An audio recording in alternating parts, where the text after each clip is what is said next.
Welcome to McPlum, simple solutions served daily.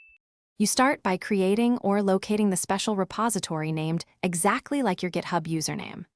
Once done, make sure the repository is public so the README shows on your profile. If you prefer, initialize with a README.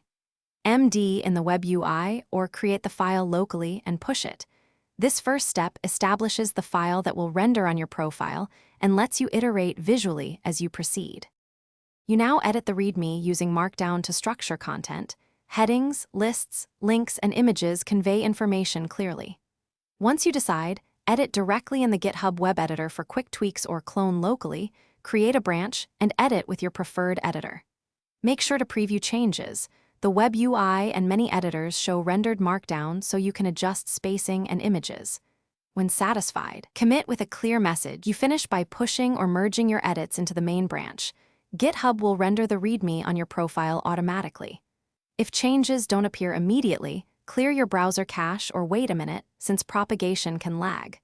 If problems persist, verify the repository name exactly matches your username, confirm it's public, and ensure the file is README. MD at the repo root. If you still see issues, double-check for typos or accidental subfolders that prevent rendering. Thanks for watching. Stay juicy and subscribe.